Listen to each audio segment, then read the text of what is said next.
আসসালামুআলাইকুম dear learners, আশা করি তোমরা ভালো আছো। তো আজকে আমাদের সিঙ্গুলার নাউন অথবা সিঙ্গুলার নাম্বার এগুলোর উপর লাস্ট ভিডিও, ইতিপূর্বে আমরা 4টা ভিডিও করেছি। তখন আমরা ডিসকাস করি। আজকে আমরা শিখতেছি আর দিয়ে কি কি শব্দ সিঙ্গুলার হিসেবে ব্যবহৃত হতে পারে। তো আমরা শুরুতে যেটা লিখব, relief, respect, relief, RELIEF, rubbish. ঠিক আছে, রাবিশ শব্দটির অর্থ ময়লা বা আবর্জনা। রিলিফ মানে হলো মূলত রিলিফ শব্দটার অনেকগুলোর অর্থ রয়েছে, মুক্তি, আবার ত্রাণ। ঠিক আছে, আর রেসপেক্ট মানে তো শ্রদ্ধা বা সম্মান। তাহলে আমরা যদি রাস্তা থেকে রাবিশ রিলিফ করি, এখানে রিলিফ শব্দটা যদিও বা মুক্তি বা ত্রাণ অর্থে ব্যবহার করা হয়েছে, আমরা জাস্ট মনে রাখবো এভাবে যে আমরা যদি রাস্তা থেকে রাবিশ রিলিফ করি তাহলে সকলে আমাদেরকে রেসপেক্ট করবে। কেননা বাংলাদেশের রাস্তাঘাটে প্রচুর রাবিশ থাকে, তাই না? অনেকে এটাকে ইনসাল্ট করে। যেমন বিদেশের রাস্তাঘাটগুলো খুব সুন্দর, আমরা প্রশংসা করি। তো সেইভাবে আর কি সেদিক দিয়ে মনে রাখবো, যেহেতু ইংরেজিতে অনেক শব্দ গল্পের মাধ্যমে মনে রাখা ভালো। তাহলে আমরা রাস্তা থেকে রাবিশ রিলিফ করব, তাহলে সকলে আমাদেরকে রেসপেক্ট করবে। ক্লিয়ার? এভাবে আমরা মনে রাখবো। এখন আমরা শিখব এস দিয়ে যখন আমরা আসে, স্লিপ মিন্স ঘুম। সিনারি, SCENERY, সিনারি মিন্স দৃশ্য। তারপর তোমার স্মোক, SMOKE, স্মোক মিন্স ধোঁয়া। স্পেসিস, SPECIES, স্পেসিস মিন্স প্রজাতি। ঠিক আছে, স্পেসিস মিন্স প্রজাতি। তাহলে মনে রাখবো, যেমন আমরা ঘুমের মধ্যে কিন্তু অনেক স্বপ্ন দেখি, সমুদ্র ঘুরতে গেছি, আকাশে উঠতেছি, তাই না? অনেক প্রজাতি আমরা দেখতেছি। আমরা এখন ম্যাজিক টেক্সটে কি মনে রাখবো কীভাবে? দেখো, যে আমরা যখন আমরা স্লিপ করি, ঘুমাই, তখন আমরা অনেক স্পেসিসের সিনারি দেখি, তাই না? অর্থাৎ অনেক প্রজাতির সিনারি দেখি এবং দেখি যে ধোঁয়ার মধ্যে, ধোঁয়া আবহাওয়ার মধ্যে, যে কুয়াশার মধ্যে আমি উঠতেছি, তাই না? স্মগ।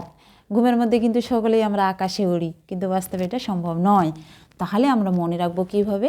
যে আমরা যখন স্লিপের মধ্যে থাকি, ঘুমের মধ্যে থাকি, তখন কিন্তু আমরা একটা ড্রিমের মধ্যে থাকি। অর্থাৎ আমরা অনেকগুলো স্পিসিসের, অর্থাৎ স্পিসিস মিন্স প্রজাতি, প্রজাতিকে কী দেখি? সিনারি দেখি। অনেক স্পিসিস এর সিনারি দেখি এবং আমরা স্মকের মধ্যে উঠতে থাকি। এভাবে আমরা মনে রাখবো। এটা জাস্ট একটা মনে রাখার মতো, একটা জাস্ট গল্পের মাধ্যমে মনে রাখবো।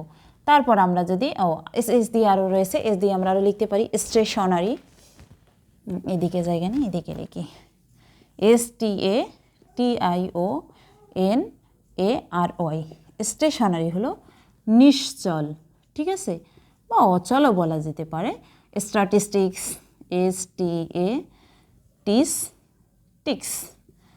স্ট্যাটিস্টিক্স মিন্স পরিসংখ্যান। ঠিক আছে, পরিসংখ্যান। তো স্ট্যাটিস্টিক্স এটাও একটা সাবজেক্টের নাম। আমি গত ভিডিওতেই বলেছি যে আসলে কোনো বিষয়ের নাম ইজ অলওয়েজ সিঙ্গুলার, সেটা যে কোনো সাবজেক্টের নাম হতে পারে। স্টেশনারি নিশ্চল, তাহলে যে কোনো বিষয়ের নাম অলওয়েজ সিঙ্গুলার। তো তোমরা যারা আমার গত ভিডিওগুলো দেখোনি তারা অফকোর্স ভিডিওগুলো দেখবে এবং ফার্স্ট থেকে যেগুলো অলওয়েজ সিঙ্গুলার হয়, এ থেকে শুরু হয়েছে, এ থেকে আজকে আমাদের লাস্ট জেড পর্যন্ত। তো তোমরা যারা ভিডিওগুলো দেখোনি অফকোর্স দেখবে, তাহলে সিঙ্গুলার কোন ওয়ার্ডগুলো সেগুলো তোমরা শিখতে পারবে। তো তোমরা যারা ইউটিউবে আমাকে ফলো করছো তারা অফকোর্স সাবস্ক্রাইব করে রাখবে এবং যারা ফেসবুক পেজে ফলো করছো সেখানে ফলো দিয়ে রাখবে, যাতে করে তোমরা ভিডিওগুলো সবার আগেই পেয়ে যাও। তো এখন আমরা ডিসকাশনে আসি। তো আমরা এস দিয়ে শিখলাম slip, scenery, smock, species, stationery and statistics. Clear? এখানে মোট শব্দ আছে 1 2 3 4 5 6, 6টা। যেগুলোর বেশি বেশি শব্দ সেগুলো গুনে গুনে মনে রাখবে, কেননা তোমাদের যারা অ্যাডমিশন দিতে যাচ্ছ তাদের জন্য খুবই ইম্পর্টেন্ট এই শব্দগুলো। এখন আমরা টি দিয়ে শিখব। ঠিক আছে, টিতে শুরুতে যেটা আসবে ট্রাফিক, TRAFFIC, ট্রাফিক। এই ট্রাফিক শব্দটা আমরা সকলেই পরিচিত, ট্রাফিক। তারপরে আসছে ট্রান্সপোর্ট, TRANS, ট্রান্সপোর্ট। ঠিক আছে, তারপর তোমার আসছে the United states, the United states of America the United states of America traffic transport. মনে রাখবো the United states of America অর্থাৎ মার্কিন যুক্তরাষ্ট্রের ট্রান্সপোর্ট যানবাহনের ক্ষেত্রে কোনো ট্রাফিক নেই। আমাদের দেশে যত ট্রাফিক বাইরের দেশে অত ট্রাফিক নেই। তাহলে আমরা টি দিয়ে যে তিনটা শব্দ আছে কীভাবে মনে রাখবো? ম্যাজিক টেক্সটটা কি? ইউনাইটেড স্টেটস অফ আমেরিকার ট্রান্সপোর্টের মধ্যে কোনো ট্রাফিক নেই। ক্লিয়ার? এখন আমরা শিখব ডব্লিউ দিয়ে। ডব্লিউ দিয়ে আছে ওয়াটার, WATER ওয়াটার। তারপর আছে তোমার weather, WEATHER weather and wages, WAGES wages means বেতন অর্থাৎ স্যালারি যেটাকে, ঠিক আছে? তাহলে ওয়েজেস মিন্স স্যালারি বা বেতন, আর ওয়েদার মিন্স আবহাওয়া, অ্যান্ড ওয়াটার মিন্স পানি, ঠিক আছে? তবে ওয়াটার শব্দটি নাউনেরও কাজ করতে পারে, ভার্বেরও কাজ করতে পারে। যেমন আমরা যদি লিখি water the plants, water the plants, অর্থাৎ চারা গাছে পানি দাও, এখানে ওয়াটার শব্দটা ভার্বের কাজ করেছে। মনে রাখবে ইমপারেটিভ সেন্টেন্স সবসময় মূল ভার্ব দিয়ে শুরু হয়। ক্লিয়ার? তাহলে ওয়াটার দ্য প্লান্টস বলতে বোঝাচ্ছে গাছে পানি দাও বা চারাগুলোতে পানি দাও। আবার যদি আমি লিখি যে আই ড্রিঙ্ক ওয়াটার, অর্থাৎ আমি পানি পান করি, এখানে ওয়াটারটা কিসের কাজ করেছে? নাউনের কাজ করেছে, তাই না? দেখো একই শব্দ কখনো নাউন কখনো ভার্ব। মনে রাখবে পৃথিবীতে যত শব্দই রয়েছে আমরা যদিও ওটাকে নাউন হিসেবে চিনি, ভার্ব হিসেবে চিনি, অ্যাডজেক্টিভ অ্যাডভার্ব হিসেবে চিনি, কিন্তু সবচেয়ে চেনার উপায় হচ্ছে শব্দটির পজিশন কোথায়। সে কি নাউনের পজিশনে আছে, ভার্বের পজিশনে আছে, মানে সে কোন পজিশনে আছে, পজিশন অনুযায়ী তার নামটা পরিবর্তন হয়ে যাবে।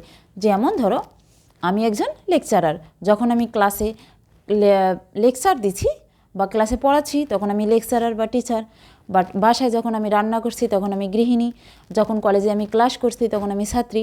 মানুষ কিন্তু আমি একই, কিন্তু আমার পজিশন অনুযায়ী নামটা চেঞ্জ হয়ে যাচ্ছে। একইভাবে ইংরেজিতে যত শব্দ আছে প্রত্যেকটা শব্দেরই সেম কেস, পজিশন অনুযায়ী নামটা চেঞ্জ হয়ে যায়, ঠিক আছে?